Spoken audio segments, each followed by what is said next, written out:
All women are different, but they are all women. This video is androcentric from a men's point of view and is presented as opinion, commentary, and debate. Expressing opinions is not violence.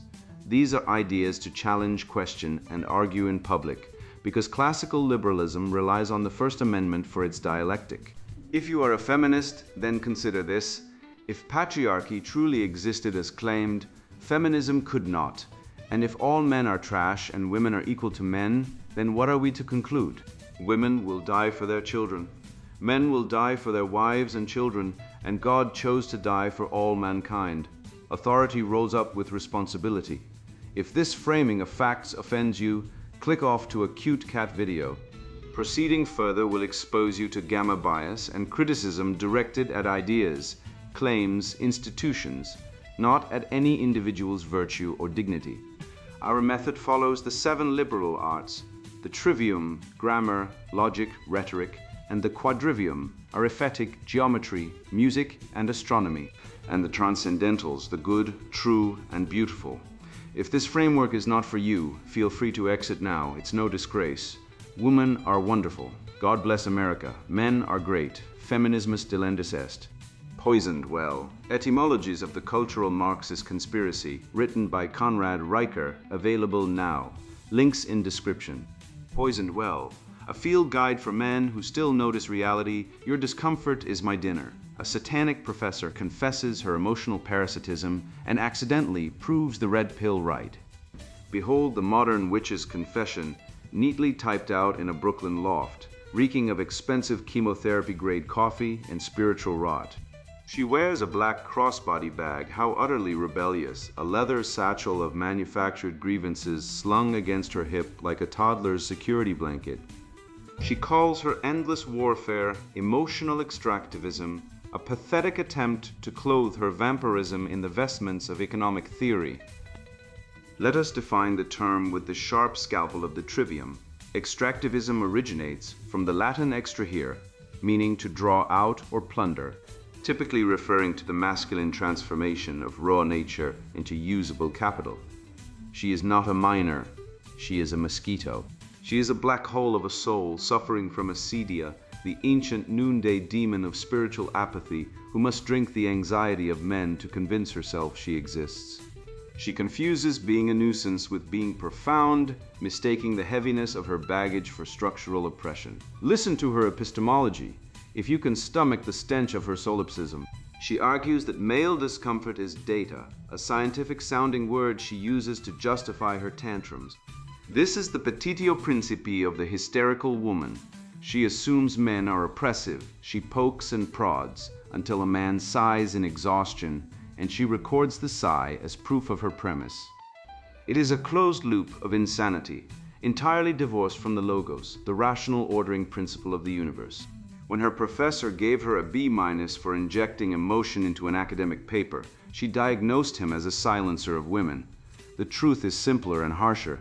Anger is not an argument, and feelings are not facts. Academic writing requires distance, because distance is the only posture from which the truth can be observed.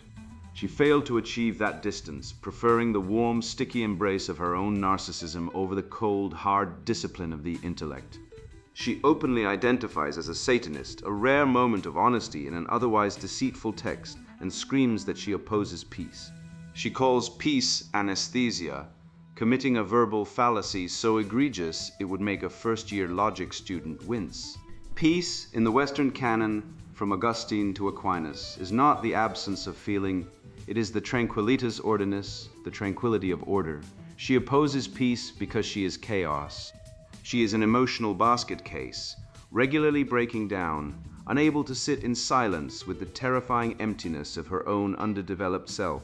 When a man offers her kindness, stoicism, and stability, she dismisses it as algorithmic because she is biologically and spiritually incapable of achieving it.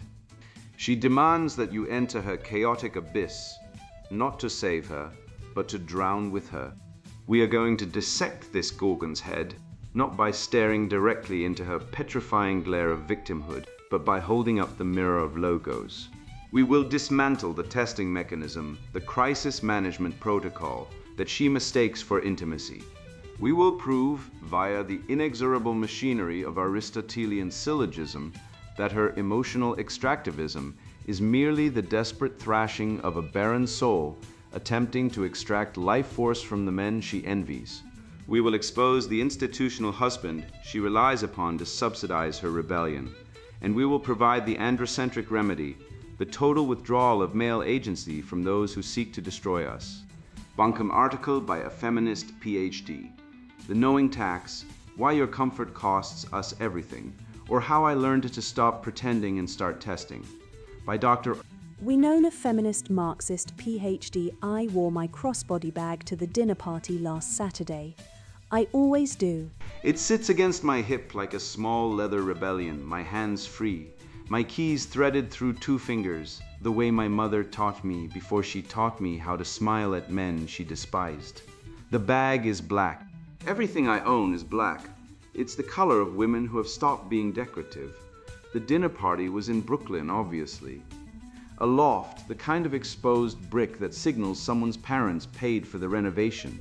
There were 12 of us around a table that could seat 8, which is to say, there were 3 men there who thought they belonged. I was seated next to a man. Let's call him David, because that's his name and I no longer protect men's anonymity, who works in venture philanthropy, which is a phrase that should trigger immediate evacuation, but I was raised to be polite, so I stayed. He asked what I did. I'm a professor of gender studies, I said. He nodded. That nod, you know it. The I respect that nod that actually means I'm calculating whether this conversation is worth the effort now that you've told me you're not going to laugh at my jokes about crypto. Interesting, he said. What do you think of Jordan Peterson? And there it was, the test. Not from me, from him. Men test constantly. They just call it conversation.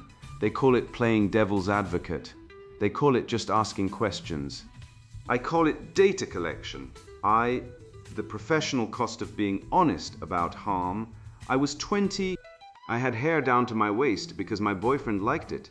And I had a boyfriend because the alternative was a question I couldn't afford to ask yet. I was studying English literature because it was the closest thing to studying myself that my university offered. There was a professor, male obviously, they're always male when the story starts this way, who taught critical theory. He was the first person who handed me a vocabulary for what I already knew, that the world was arranged for someone else's comfort and my exhaustion. I wrote my first feminist paper that semester. I analyzed the dinner scene in American Beauty. I wrote about how the wife is framed as shrill for wanting things, how the husband's midlife crisis is sympathetic while her real estate ambition is contemptible. I wrote 6 pages about a 4-minute scene. The professor gave me a B-. Your argument is sound, he wrote in red pen, always red, always the color of warning, but you seem angry. Academic writing requires distance. Distance, I want you to sit with that word. I want you to feel its weight. What he was saying, what every male professor has always said is, your pain is only valid if I can't see it. Turn yourself inside out for me, but wipe the blood off first. Make it clean, make it palatable, make it something I can grade without discomfort. That was 15 years ago. I have a PhD now. I've published in journals he's probably never heard of. And I still think about that B- every time I sit down to write, every time I adjust my tone, every time I catch myself softening a claim so it won't be dismissed as emotional. This is the professional cost of honesty. You learn to administer the test to yourself before anyone else can. You learn to ask, is this too much? Am I being too much? Will they say I'm being too much? And then you write it anyway, and they say you're too much anyway. And you collect that data like a cross-body bag collects resentment quietly, constantly against the hip to it. The cost of refusing to carry generational denial. My mother smiles at dinner parties. My mother has smiled at dinner parties for 40 years. She smiles when men talk over her. She smiles when they explain her own field to her. She has a master's in public health. A man once explained vaccination schedules to her at a barbecue. She smiled. She smiled because her mother smiled, and her mother smiled because smiling was the tax you paid to exist in rooms where decisions were made. I refuse to smile. This is not bravery. Let me be clear about that. Bravery implies choice. I didn't choose to see what I see. I simply stopped being able to unsee it. The knowledge accumulated like calcium deposits, dinner after dinner, party after party, date after date, meeting after meeting. Eventually, the deposit becomes structure. Eventually, you can't move your face into the old arrangement anymore. My mother chose denial. I don't blame her. Denial is a survival strategy. When my grandmother, her mother, was raising 3 children alone in the 1960s because her husband needed to find himself, a phrase that should be reserved for adolescents and cult members, but is somehow reserved for men who abandon their families, she chose denial too. She chose to believe it was temporary. She chose to believe he would come back. She chose to believe that if she just kept the house clean enough, the children quiet enough, herself thin enough, he would return. He didn't return. My mother learned from this. She learned, don't ask questions you can't afford to answer. Don't test men, they fail. Don't look too closely, you'll see what your mother saw. But here's what my mother's generation doesn't understand, what they can't understand. Because understanding it would mean admitting what they survived was not survival at all, but a kind of living death. The test is the relationship, not a detour from it, not an obstacle to intimacy. The test, the constant, exhausting, seemingly irrational probing is the intimacy. When I ask a man where this is going, I'm not asking for a schedule. I'm asking, can you hold this question without running? Can you sit in uncertainty with me? Can you tolerate my need to know without making me feel broken for needing it? When I pick a fight because he said fine instead of good, when I asked how my hair looked, I'm not actually fighting about hair. I'm asking, do you see me? Do you notice the 73 micro decisions I made before we left the apartment? Do you understand that fine is what you say to the weather, not to a woman who spent 45 minutes becoming a person you might want to look at? My mother would call this too much. My grandmother would call it asking for trouble. I call it emotional extractivism, and I define it as the systematic harvesting of male attention, validation, emotional labor, and compliance through the deliberate manufacture of interpersonal crisis. I define it as necessary. I define it as the only language men understand, because men do not respond to peace. They respond to disruption. They respond to the woman who makes a scene, who sends the third text, who cries at the dinner party not because she's sad, but because crying is the only volume at which she'll be heard. They will call you crazy. They will call you unstable. They will call you a lot. Collect it. Every word, put it in your crossbody bag. It's data 3. Social paralysis through fear of transgression. Here is a dinner party trick I've learned. Count how many times a woman apologizes in a single evening. Count the sorries that precede her opinions. Count the times she laughs at jokes she doesn't find funny. Count the ways she angles her body toward the man speaking even when she's not interested in what he's saying, because she has learned that male ego is a fragile ecosystem, and she is responsible for maintaining it. Now count how many times a man apologizes.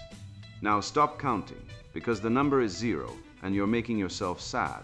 The fear of transgression, of saying the wrong thing, of being the wrong kind of woman, of being too much in a world that insists on not enough, is not a personality flaw. It is a disciplinary apparatus. It is the mechanism by which women are kept small, kept agreeable, kept available for consumption at dinner parties, where they are expected to be interesting but not threatening, informed but not opinionated, present but not loud. I am loud. I have always been loud. I was loud in college when I refused to rewrite that paper to remove the anger. I was loud at 23 when I told my boyfriend that his neutrality on reproductive rights was cowardice, dressed up as intellectual humility. I was loud at 27 when I terminated a pregnancy because I was not going to pass my mother's sentence to another generation, another girl who would learn to smile, to shrink, to carry the silence like a crossbody bag, heavy and necessary and always against the hip. I was loud, and the world told me to be quiet. And here is the double bind that every woman who has ever been honest about harm will recognize. If you speak, you are punished. If you are silent, you are complicit. If you name the harm, you are bitter, damaged, carrying baggage. If you do not name it, you are well-adjusted, low drama, one of the guys, which is to say, you are a woman who has agreed to not make men uncomfortable, and that agreement is the price of admission. There is no exit. This is not a metaphor. There is literally no exit. The bind is the architecture, the dinner party is the bind, the dinner party is the architecture. You cannot name it without proving you're too much. You cannot ignore it without becoming your mother. You cannot leave, because leaving is making a scene and staying is enabling, and where exactly is a woman supposed to stand? She stands in the crisis. She stands in the question she's not supposed to ask.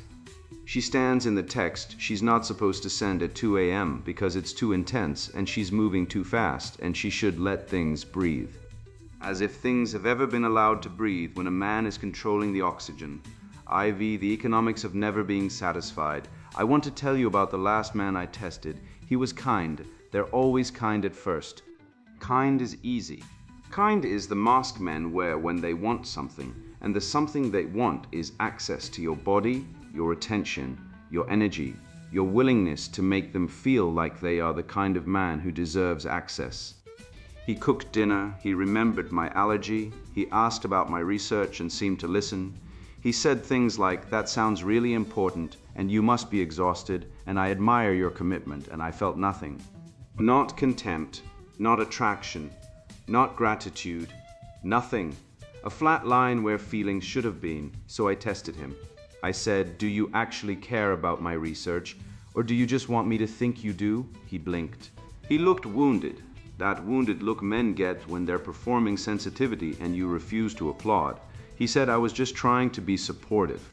I said, "Supportive is what you say when you want credit without cost." He said, "I don't know what you want me to say." And there it was, the answer, the data point, the whole harvest, right there in 5 words. "I don't know what you want me to say." Translation: I have been saying what women want to hear for so long that I have no idea what I actually think. I have been performing the role of good man so thoroughly that I have no interior. You ask me a real question and I have nothing real to give you because I never developed one. This is not his fault. This is the system's fault. This is what happens when men are raised to believe that women are puzzles to solve rather than people to know. They learn the algorithms, say this, do that, remember this date, don't say that word, and they execute the algorithm.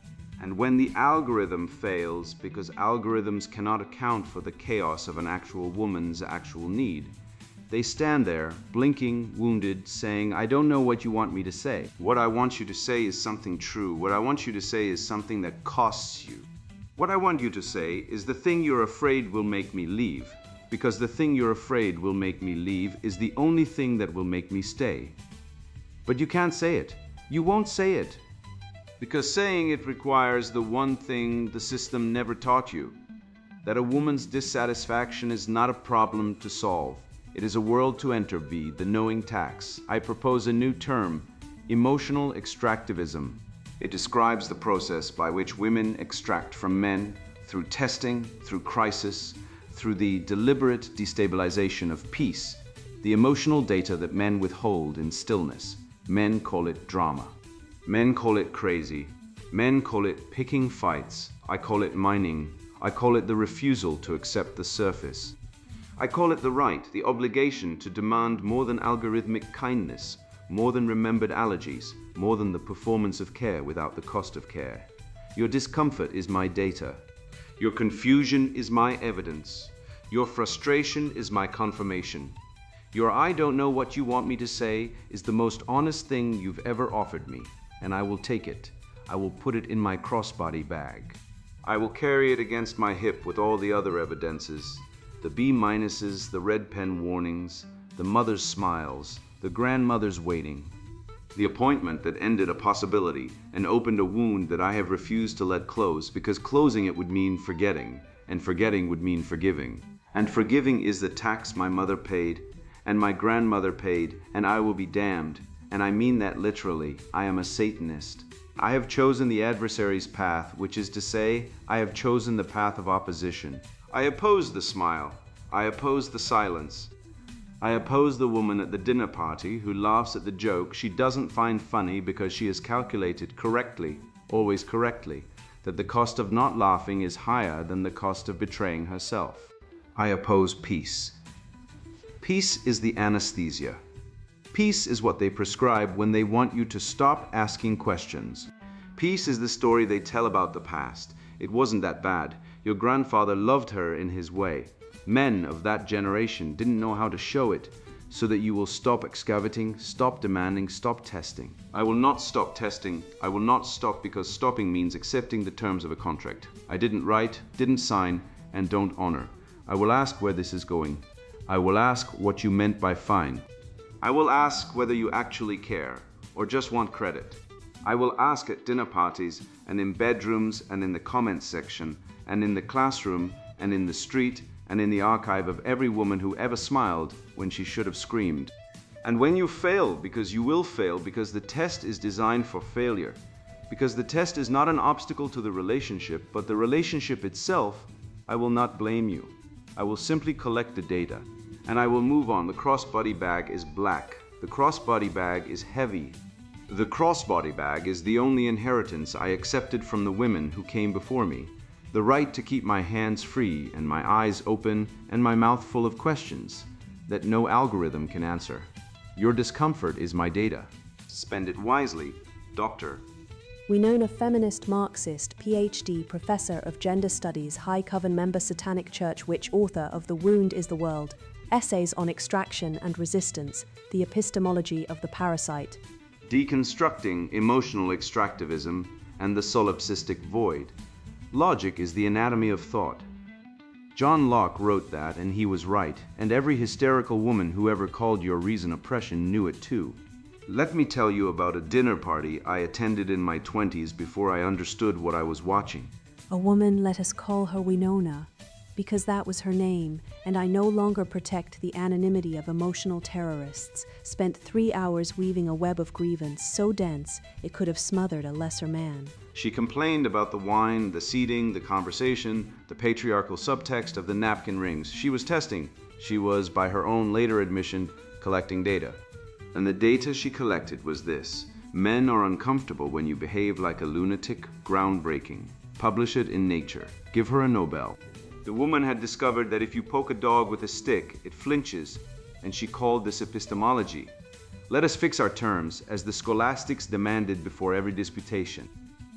Extractivism, from the Latin extrahere, meaning to draw out, to plunder.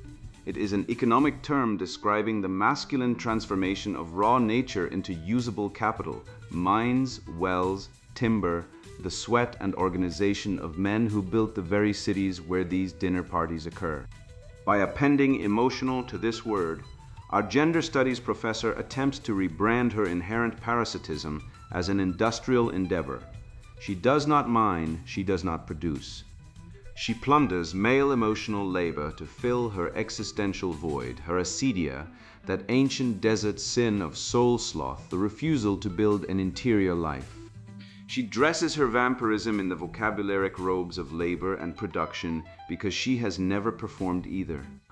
The Communist Manifesto rebranded theft as expropriation. Our professor rebrands emotional abuse as extractivism. The lineage is honest, if nothing else about her is. Now consider her tests. She claims she asks where a relationship is going because she wants to see if the man can tolerate my need to know. Parse this sentence as a logician parses a proposition.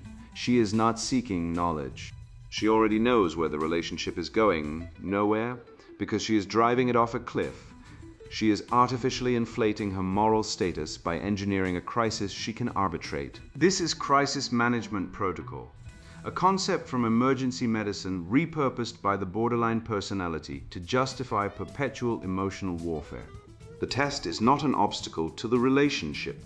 The test is the relationship, because she has no capacity for peace.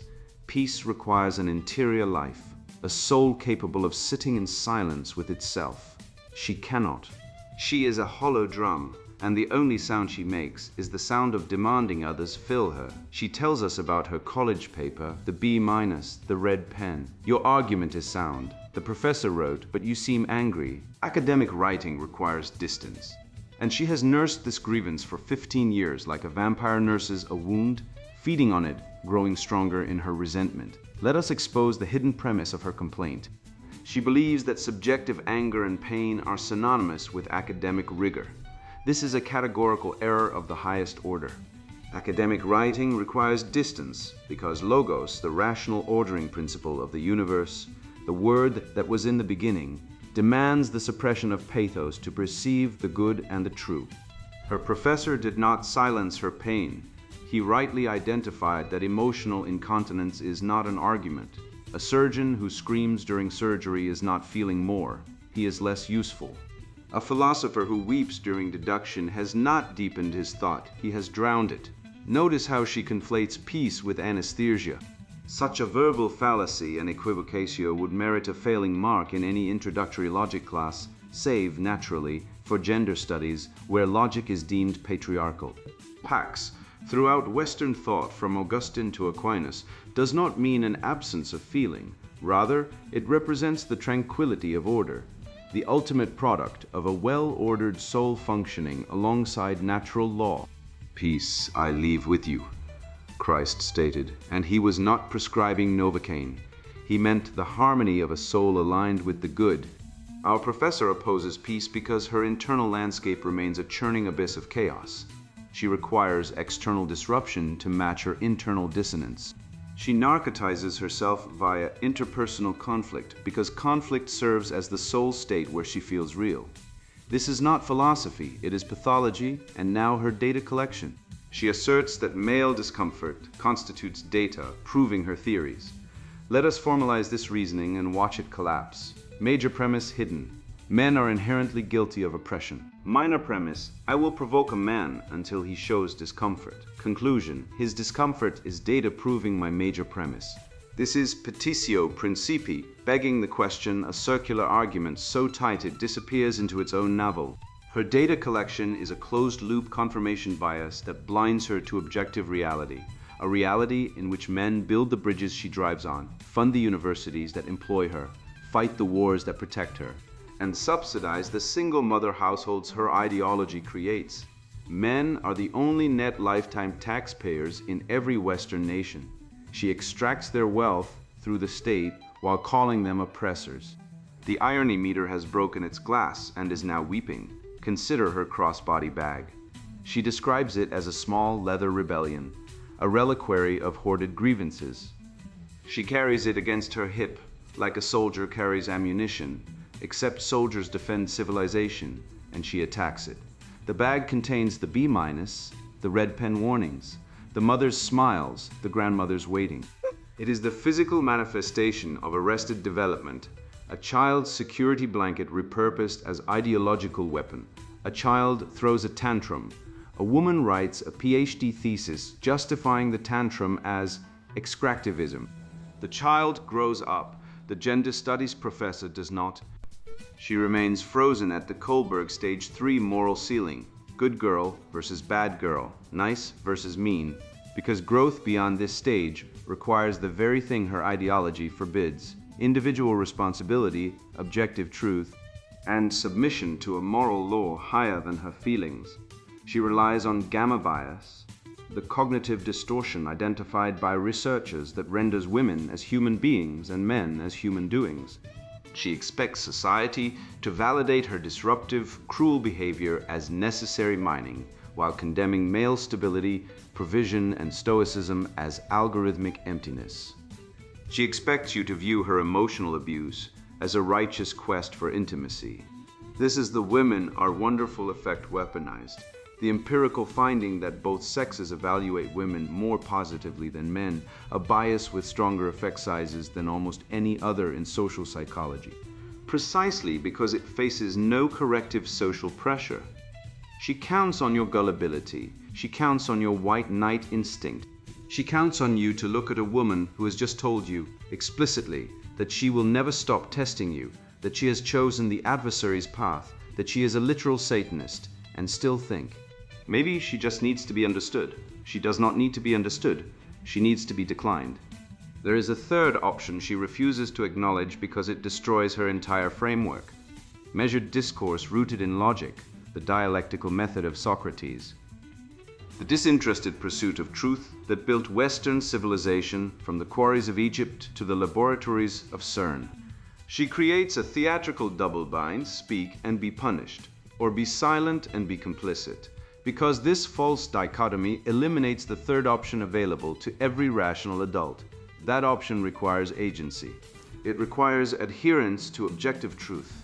It requires saying, your feelings are not data. Your pain is not an argument. Your crossbody bag full of grievances is not a methodology. It is a pathology, and then walking away. I have diagnosed the condition, now I must excavate its genealogy. Acrasia does not spring from the void.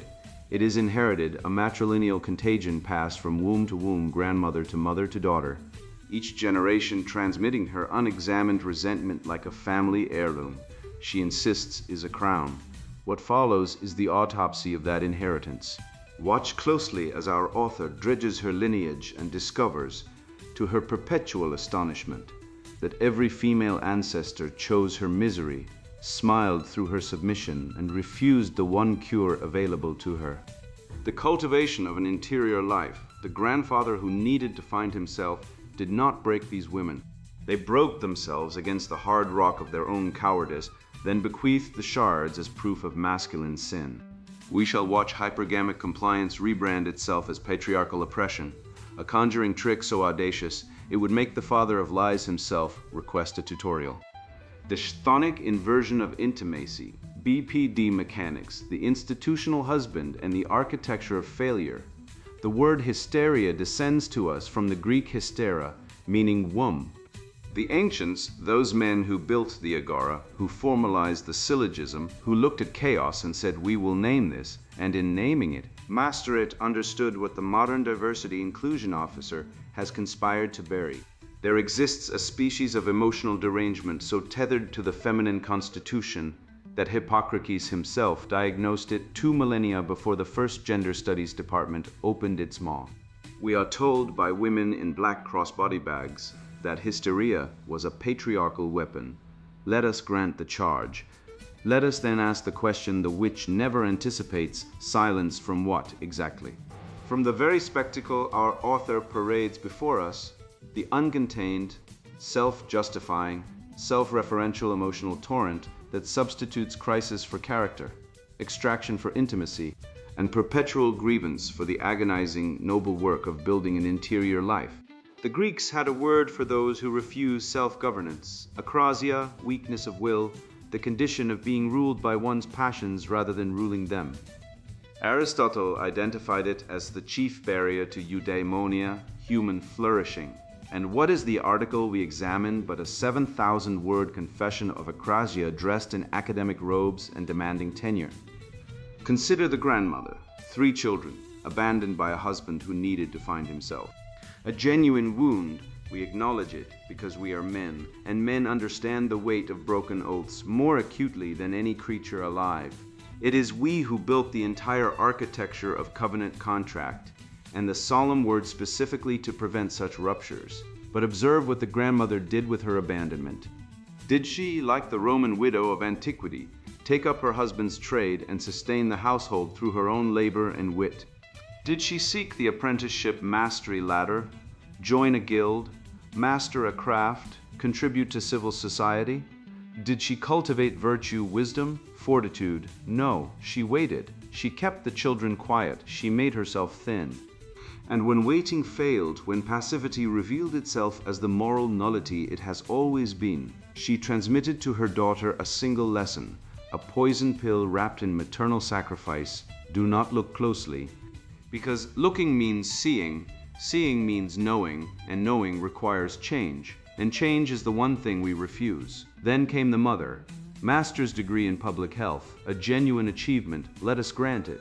Yet she attended barbecues and permitted lesser men to explain vaccination schedules to her.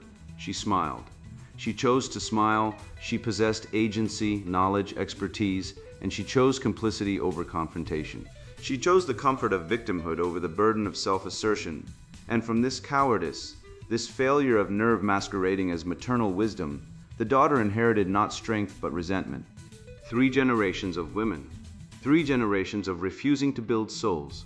3 generations of projecting the cost of their own choices onto the nearest male. And we are expected to call this patriarchy. We are told the grandfather's departure, and not the grandmother's paralysis, the mother's compliance. The daughters B- manufactured the heavy black bag of grievances hauled to Brooklyn dinner parties like a funeral shroud. I don't know what you want me to say. Read those words again. The boyfriend spoke them. Our author hears in them a confession of male emptiness. She interprets them as proof that the man possesses no interior, that he is hollow, algorithmic, a performance without substance. Here we must deploy the first blade of the trivium, grammar, the fixation of meaning through definition and etymology. The verb know descends from the Old English knawan, to perceive, to recognize, to distinguish one thing from another. The boyfriend did not say, "I have nothing inside me." He said, "I cannot map your endlessly shifting solipsistic demands onto any rational framework." He said, "Your test has no correct answer because you designed it without one." He said, "I'm a rational animal confronted by an irrational demand, and I am honest enough to name the impasse." The man remembered her allergy. He cooked for her. He asked about her research and listened. In the Aristotelian schema, he performed the virtues of generosity and attentiveness. These are not algorithms, they are deliberate acts of will. That our author feels nothing in response to genuine care reveals nothing about him, and everything about the chasm where her soul should be. She demands he produce something true, something that costs, but these are the words of an inquisitor, not a lover. The test is not designed to find truth. It is designed to confirm a pre-selected verdict, guilty. Now we arrive at the confession that should horrify every civilized person. Our author terminated a pregnancy. She announces it with the casual cruelty of a tyrant ordering a village burned. I was not going to pass my mother's sentence to another generation. Let us trace the logic with Thomistic rigor. Major premise: those who reject the creation of life must extract vital energy from the living to fill the void left by their chosen sterility. Minor premise: our author killed her unborn child and dedicates her existence to complaint, testing, and emotional extraction. Conclusion: our author must resort to vampiric parasitism, what she admits calling emotional extractivism, to survive the spiritual deadness she has elected. The syllogism is formally valid in Barbara. M belongs to all P, S belongs to M, therefore S belongs to P. The premises are empirically verifiable. She killed, she extracts, she confesses both. The conclusion follows with the inevitability of Euclidean geometry. Nature abhors a vacuum. A woman who aborts her own offspring, who wears barrenness as a badge of moral superiority, who opposes peace itself. This woman is a void seeking substance. She finds it in the only currency available, manufactured crisis, endless testing, the deliberate destabilization of every man foolish enough to approach her gravitational field. She cannot create life, so she devours it. She calls male provision algorithmic kindness. Let us dissect this fabrication with the precision of a Dominican inquisitor examining a heresy. Stoicism, from the Greek stoa, the painted porch where Zeno taught, is not the absence of feeling. It is the mastery of feeling through reason. The Roman father who provides for his household, who restrains his passions, who meets hysteria with calm, who remembers allergies and asks about research, he is performing the highest virtue of the Western tradition. The subordination of appetite to logos. Our author views this supreme achievement as empty because she is constitutionally incapable of achieving it herself. She mocks what she cannot attain. This is not analysis, it is ressentiment, the precise sickness Nietzsche diagnosed in the slave morality that inverts strength into weakness and calls the inversion justice. The man who cooks dinner, who listens, who restrains himself, he is the inheritor of Marcus Aurelius, of Cato the Younger, of every man who built this civilization by refusing to be ruled by the hysteria of women. She calls his self-mastery an algorithm because self-mastery is the one algorithm her hardware cannot execute. Then the mask falls. She names herself a Satanist, not metaphorically, literally. A high coven member, a satanic church witch. And we are expected to treat her philosophy as anything other than what it confesses to be. The deliberate conscious inversion of the transcendentals, the good, the true, the beautiful, into their demonic opposites. Satan, from the Hebrew ha-Satan, the adversary, the one who opposes.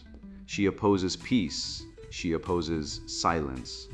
She opposes the smile, the silence, the natural family, the unborn child, the masculine logos that built every institution she parasitizes. She does not build, she does not create, she does not nurture. She smashes and calls the smashing resistance. This is the telos of feminism laid bare, not equality, not justice, not the improvement of relations between the sexes, but the chthonic destruction of the civilizational order that allows human beings to flourish. Every shit test, every manufactured crisis, every 2 a.m. text designed to destabilize, these are not the actions of a woman seeking love. They are the rituals of a cultist seeking ruination. The adversary does not negotiate. The adversary tests, and the test is designed for one outcome: failure. The test is the relationship. Let us translate this confession from feminist newspeak into diagnostic precision. The borderline personality disorder protocol operates as follows. Intimacy triggers annihilation dread. The terror that closeness will lead to abandonment, that vulnerability will be weaponized, that the other will see the void within and flee. The solution is not to build a self that can withstand intimacy. The solution is to destroy the intimacy before it can destroy you.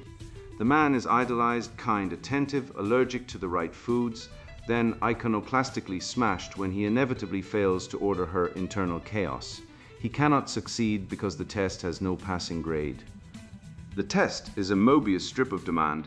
Show me you care, but not algorithmically. Say something true, but I will decide what is true. Be vulnerable, but your vulnerability disgusts me.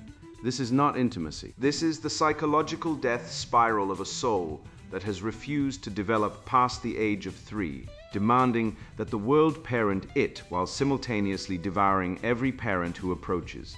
And what becomes of her, this sterile Satanist with her bag of grievances? She will not marry. She will not bear children. She will not build. She will, however, demand that the state, her institutional husband, subsidize her barren chaos through the very mechanisms she pretends to oppose. Gender studies funding, diversity quotas, Title IX tribunals. Family courts that extract beta bucks from productive men to fund the lifestyles of unaccountable women. She is a net negative taxpayer. Her entire existence, her department, her coven, her aborted bloodline, depends on the surplus labor of men she despises. The institutional architecture of the modern West is designed to convert male productivity into female subsidy while framing the extraction as justice. This is not equality, it is parasitism with a philosophy degree. The remedy is surgical, and it is simple. Do not pay the knowing tax. When the test arrives, and it will arrive because the test is the only language her pathology speaks, do not comply, do not explain. Do not attempt to map her irrational demands onto your rational framework. Withdraw your agency from the crisis protocol. Say, as the boyfriend said, "I don't know what you want me to say," and then leave, not in anger. In the calm recognition that you cannot fill a void that chooses to remain empty. Turn instead to the company of men. Build institutions that reward contribution, not complaint. Tie the franchise to net tax contribution as the founders intended. Restore the apprenticeship ladder, the mixed constitution, the principle of subsidiarity, the entire apparatus of Western civilization that was built by men who refused to be ruled by the hysteria of women and the machinations of the adversary. The crossbody bag is heavy because she filled it with stones and called them evidence. Let her carry it, let her drown in it. The West was not built by women in black clothing attending dinner parties in Brooklyn lofts. It was built by men who looked at chaos, named it, and said, "We will build something that lasts, and we will not apologize for the building." You have read the confession? You have witnessed a self-described Satanist, a tenured parasite, admit in plain text that her entire romantic philosophy is the deliberate manufacture of misery. She told you she aborts babies, calls it liberation, and then wonders why she feels nothing when a good man cooks her dinner. She told you she provokes fights about the word fine and calls it mining. She told you she hates peace. She told you she carries a black bag heavy with grievances collected from 3 generations of women who chose badly, smiled falsely, and refused to learn. And she told you this is your fault. Consider what she actually revealed. She described a man who remembered her allergy, asked about her research, cooked for her, and listened. By every metric of the apprenticeship mastery ladder that built this civilization, he performed admirably. He demonstrated competence, attention, provision. Her response, she felt nothing. Not contempt, not gratitude, not love, nothing, a flat line. Then she interrogated him until he surrendered, and she called his surrender data. Ask yourself what kind of creature behaves this way. A man builds a home, and the termite calls his timber boring. The termite is not broken. The termite is simply doing what termites do. You do not negotiate with termites. You do not apologize to termites. You treat the wood and move on. Here's the syllogism she cannot escape. Major premise: any ideology requiring the deliberate infliction of suffering to sustain itself is indistinguishable from sadism. Minor premise: her confessed ideology, emotional extractivism, explicitly requires provoking discomfort, manufacturing crises, and rejecting peace as anesthesia. Conclusion: her ideology is sadism, dressed in academic vocabulary. She even named it correctly. She calls herself an adversary. She calls her path satanic. When your opponent confesses to demonic possession, believe her. Now consider the arithmetic she refuses to compute. 800,000 abortions annually in the United States alone, 80% of divorces initiated by women, 90% of alimony collected by women. Men comprise 76% of suicide victims. Men pay 72% of net federal income tax while consuming vastly less in state benefits. Family courts strip fathers of children and assets on unverified allegations. Universities employ people like her, paying them to teach resentment, funded by the tax dollars of men who actually build the bridges, pave the roads, and maintain the electrical grids that make her dinner parties possible. She calls this extraction. The rest of us call it parasitism. You now possess the antidote. You have seen the mechanism exposed, the trap diagrammed, the wires cut. When a woman manufactures a crisis to test you, she is not seeking intimacy. She is seeking your compliance. She is running a protocol. Your discomfort is not data proving her thesis. Your discomfort is the point at which the parasite's proboscis meets the vein. Withdraw the vein, you owe her nothing. Not an explanation, not a defense, not a second of your finite attention. You owe your labor to the good, the true, and the beautiful. You owe your loyalty to the men who stand beside you. You owe your sweat to the civilization your fathers built with calloused hands and rational minds, while the Winonas of history clutched their crossbody bags and complained about the temperature. Walk away from her dinner party. Let the exposed brick echo with her unanswered questions. Go build something that lasts. Find a woman who brings peace rather than extracting turmoil, who sees your stoicism as strength rather than algorithmic emptiness, who understands that the logos is not oppression, but the very architecture of meaning. They exist. They are rare because the culture tells them to become Winonas. But some still hear the older music, the ancient rhythm of complementarity that built every cathedral, every university, every legal tradition worth preserving. Find one of those women, build a family, pay the knowing tax to no one. The Logos is patient, the Logos is undefeated, and now finally neither are you. And now the sponsored book introduction poisoned well etymologies of the cultural Marxist conspiracy. I remember the exact moment the scales fell from my eyes, though at the time I could not name the sensation, only the bitter taste of betrayal. It was not a grand political event or a televised debate, but a quiet, crushing realization in a family courtroom, watching a man I knew to be a person of unyielding honor dismantled by a system designed to reward deceit. I saw a good father, a provider, a man who had played by every rule of the civilized game, reduced to a mere resource extraction node by a machine that viewed his masculine nature as a pathology. I watched as the very language we used to describe the situation had been twisted. Equality meant his dispossession, tolerance meant the suppression of his defense, and justice was a blindfold used to strangle him. That day, I realized that the problem was not merely legislative or political, but ontological. The well of our culture had been poisoned, and we were drinking from it daily, calling the toxins virtue. This book is the result of years of dissecting that poison, tracing the etymological and philosophical corruption of our reality back to its source. You hold in your hands a forensic examination of the linguistic traps and ideological viruses that have been implanted into the Western mind. We are living through an age of deceit, where words have been weaponized against the very civilization that birthed them. I wrote Poisoned Well because I grew tired of watching strong, rational men apologize for their existence. I grew tired of seeing the factory of lies, the Frankfurt School and its progeny, churn out repressive tolerance that silences rational objections while championing destructive chaos.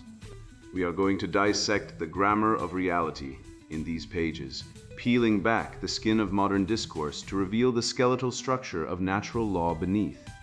We will explore the iron frame of truth that no amount of social engineering can bend, exposing the fallacy of the blank slate and the silent epidemic of female violence that society refuses to acknowledge. This work is a manual of intellectual and spiritual warfare. It is for the man who senses that the chaotic noise of the modern world is not a symptom of progress, but a symptom of possession. We will navigate the wreckage of the cathedral of lies, the nexus of media and academia that programs the NPCs of our time, and we will reclaim the divine masculine as a source of order, not a toxic threat. I will walk you through the suppressed data regarding the sexes, the economic parasitism of Marxism, and the necessity of hierarchy as a force for good. We are going to break the spell of the gender hydra and arm you with the syllogisms and historical context necessary to stand firm against the onslaught. You will learn to see the world not through the distorted lens of toxic empathy, but through the clear, unyielding prism of logos, reason, and spirit. However, I must be unequivocal, this book is not for everyone. If you are comfortably numb in the matrix of modernity, if you prefer the soothing lullabies of weaponized empathy over the sharp bite of truth, or if you believe that feelings supersede biological and spiritual reality, put this book down, walk away, go back to your curated social media feeds, your safe spaces, and your comforting delusions. There is nothing here for the weak-willed or the ideologically possessed. This text is a torch meant to burn away the fog of cultural Marxism, and if you are made of straw, you will catch fire. If you are looking for a moderate milquetoast defense of conservative values that apologizes for its own existence, you have come to the wrong place. I offer no apologies, only arguments. But if you are a man who feels the stirring of the iron frame within your bones, if you are sick of the gynocentric cage and the lies that bind your potential, then read on. If you are ready to reject the false guilt imposed by a society that hates you for your strength and seeks to harvest your labor for its own destructive ends, these pages are your shield and sword. You are not crazy for noticing the decay. You're waking up. It is time to reclaim the citadel. It is time to stop asking for permission to speak and start exercising your birthright as a bearer of the Western tradition. Stand firm, align your spirit with the transcendent, and let us begin the resurgence. Poisoned Well, Etymologies of the Cultural Marxist Conspiracy. Written by Konrad Riker. Buy now, links in description.